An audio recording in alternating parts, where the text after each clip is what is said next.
I'm Lou with another episode of My Car Story. Today I'm in the northern suburbs of Chicago at the Porsche Exchange with a brand new Porsche that our friend Hank Bernbaum just picked up. Hank, what year, make, and model is this one?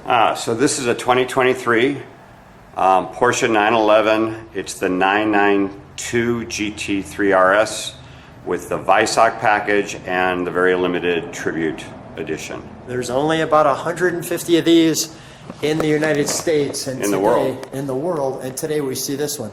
So let's take a look right here at what I call the business end of this car, and you'll see more details to that for sure.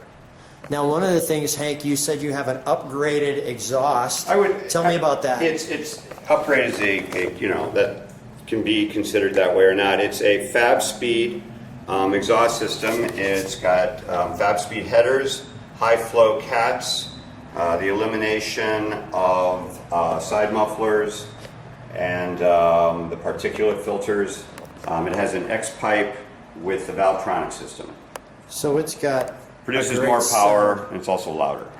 Right, and we're going to hear that when we fire it up. Hank, more importantly, maybe not more importantly, but this car is known for its downforce. Tell me about this piece right here. So this is an active aero wing that, much like what people are understanding from Formula One racing, the term DRS, which means drag reduction system, this wing, in fact, does provide either more downforce or it is able to be put into a drag reduction mode. Those little pistons you're seeing there actually do move the wing, the top part of the wing. So they call this the swan neck for obvious reasons. And just from an aerodynamic standpoint, you can see we've got some venting here, and we have this little additional piece there. Spoiler lip. Spoiler lip. And tell me about the flag. So the 150 Tributes were only destined for the U.S. market. And so Porsche, put the American flag on the ends of the wing to signify that. And you can see that the wing is carbon fiber. And then you look at the aerodynamic roof line.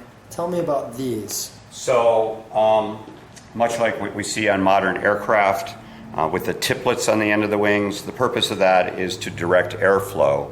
And keeping the air more attached so that it goes the direction they want it to go. And as you mentioned briefly, this car's whole game-changing design technology is all about downforce. Wow. Let's take a look at it from the side. We'll step back. I want to see if I can get it all in the shot, which I believe I can if I step back maybe to about here. The great thing about the 911 is you can see it looks like a 911. So that's still, and I have to hand it to Porsche. I mean, when car companies are starting to stop build cars, this is just super cool. There's so many details here. I'll start back here with, you can see how that body panel just flattens into the car so you can have this wing piece here, this spoiler piece. You can't see it, but what's even cooler, we put a Manthey Racing alignment on this car, and we also put racing brake pads on this car and spacers. So the wheels were off of it, and you get to see all of the lower control arms for the suspension, and they are all shaped much like a wing to reduce wind resistance. Really? I mean, little things like that are pretty darn cool. Tell me about these rims. So they're magnesium rims, which are available on most Weissach edition Porsches. They're substantially lighter than the alloy rims, and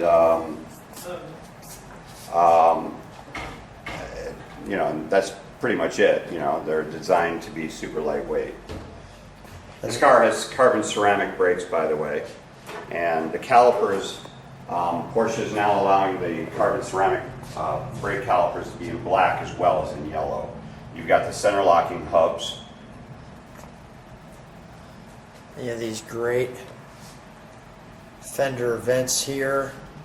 Look at even the intricacy in the venting. And then the same thing with this.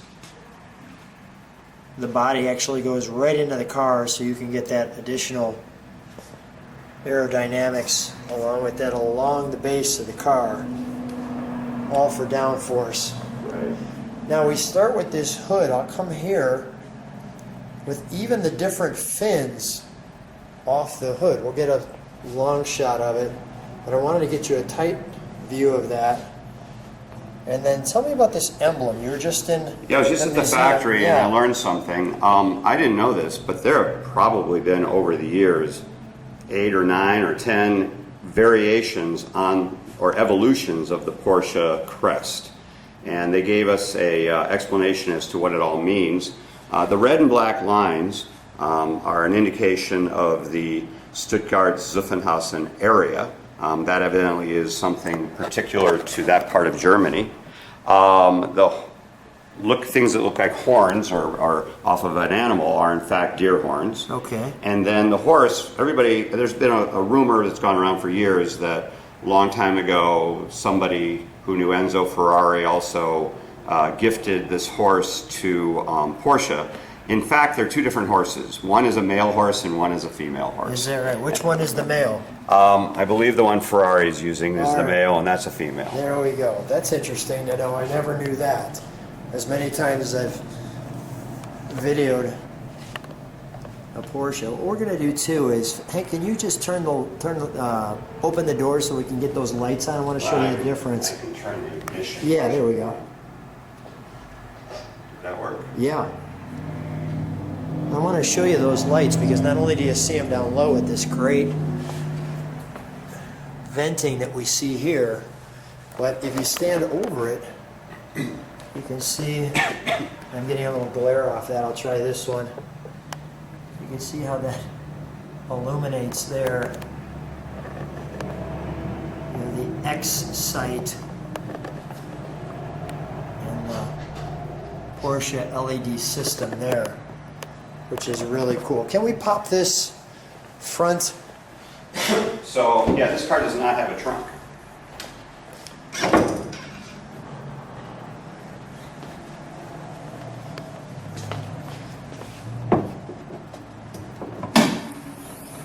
So it goes right in a race car, and as we look down in there, we can see, you can kind of see a radiator there.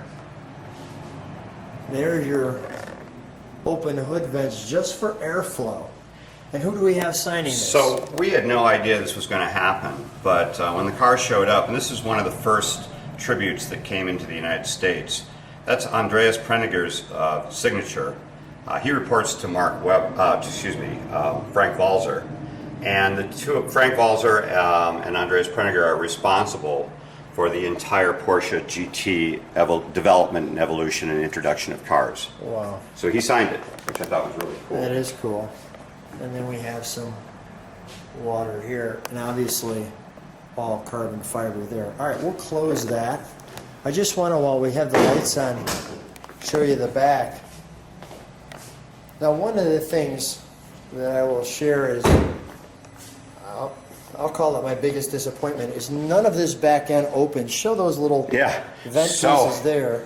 I mean, this does not open. Yeah, so on GT4s and GT3s and 3RSs and 4RSs, you say, well, can I open and see the engine? Well, past the 997 version of those cars, the answer is no.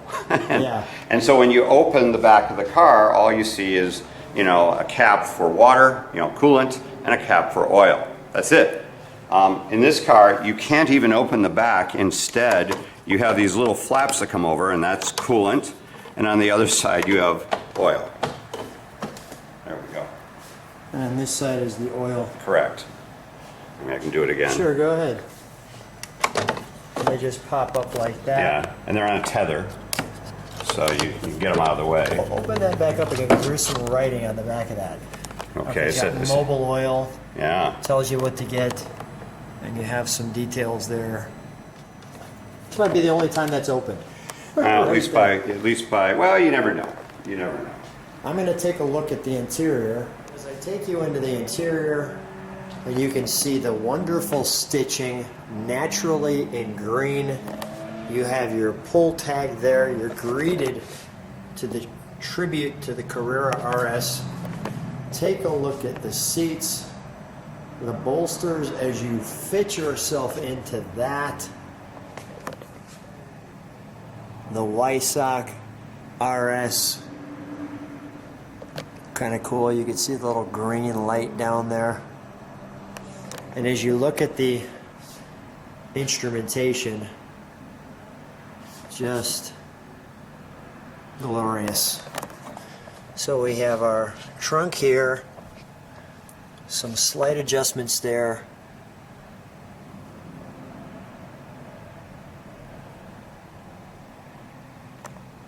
The aero low downforce, as you can see.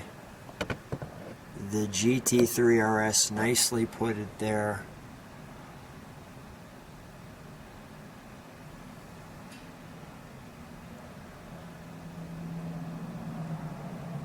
Your new key here, the GT3 there. I'm going to take it to the other side for just a second because it is a little bit different on this side too. Yes, you're still greeted to the Tribute, but you have a fire extinguisher here and that nice badge that I wanted to share with you. Again, sharing that it's the Weissach with that great instrumentation. And it's brand new. The Porsche and your clock.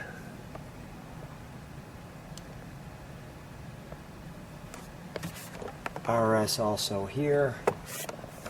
Back seats delete.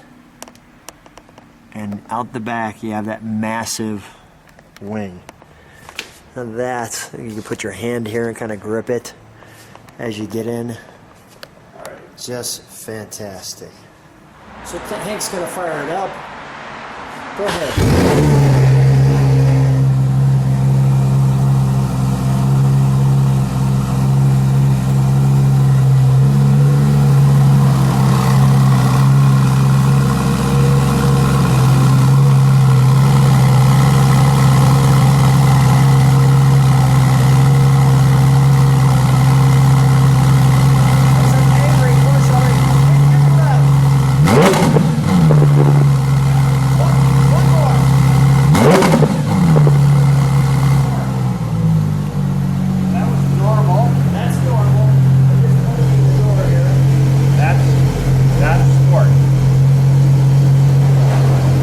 Sport.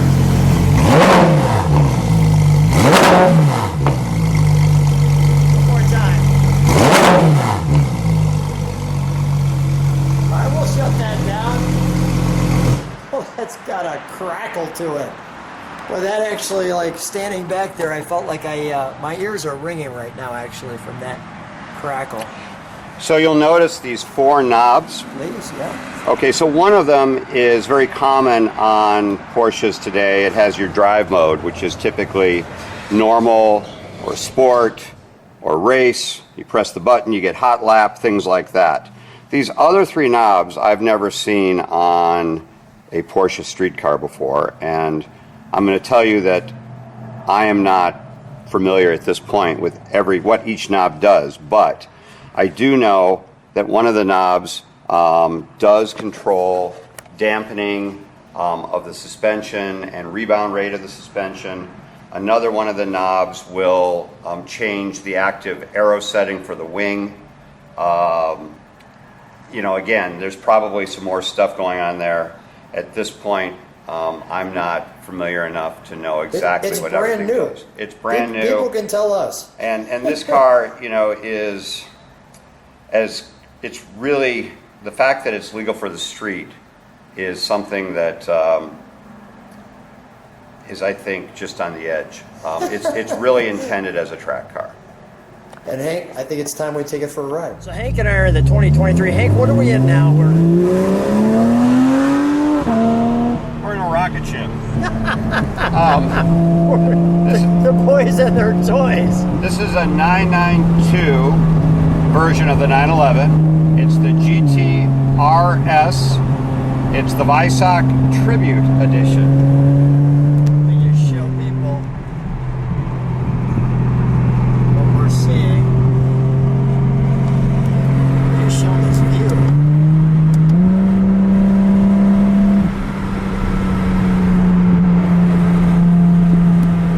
Boy, this thing is really locked in. Yeah, so the whole key of this car, it has incrementally more horsepower than the previous version of the GT3 RS, the 991.2, which I think had about 505 or 506 horsepower. This car has 518 horsepower. Nice. Top end, not a whole lot different, about 185 miles an hour. 0 to 60, also not a whole lot different. About 3 seconds, 0 to 60. Standing quarter mile, I think, in just under 11 seconds. The key to this car, what really makes it a game changer, is what Porsche has done to create extreme controllable downforce. I just got back from Le Mans actually yesterday, and it was so cool watching these insane race cars come barreling into a turn at 160 miles an hour, brake really late, stay perfectly flat, and make a turn and be on the gas coming out. I mean, it was impressive.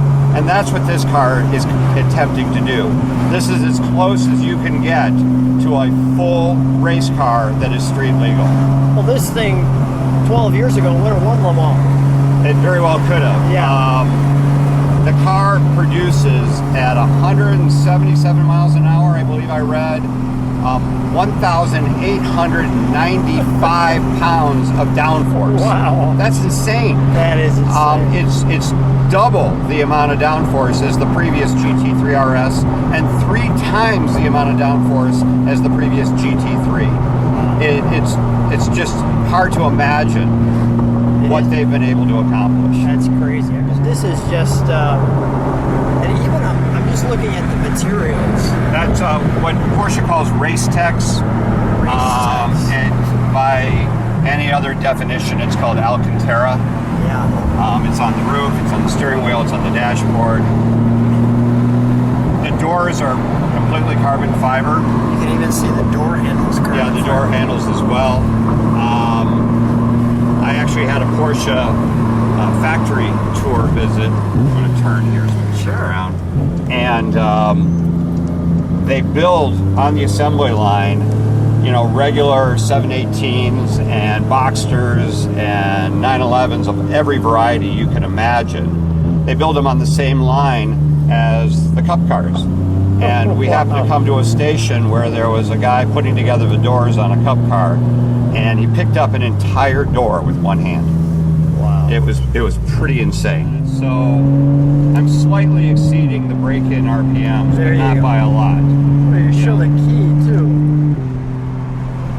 It's a pretty cool looking key. You've got the RS there, the logo, and of course it's got the green, so you don't mess it up with a cool cup holder. So I'm hitting the paddle shifters to maintain, you know, a nice healthy RPM, so we have both the torque and acceleration capabilities that we would want.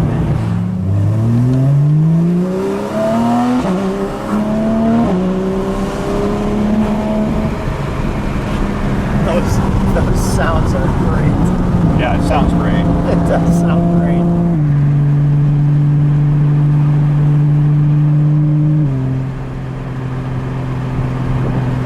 No radio needed for this one.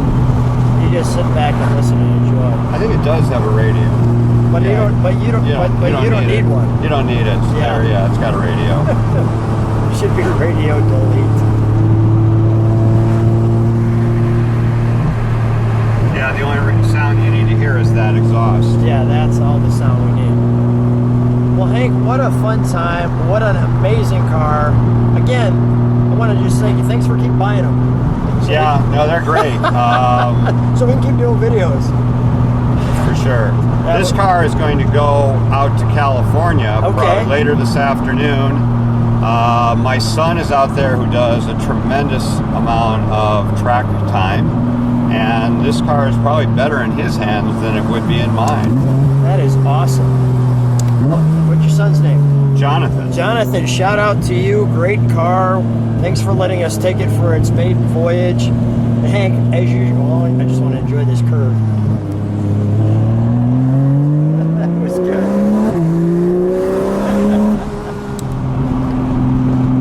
Well, Hank, always fun. Thanks so much for bringing this car out. Thanks for letting us video it. Thanks for being on my car story. We'll keep doing it, Lou. Thank you.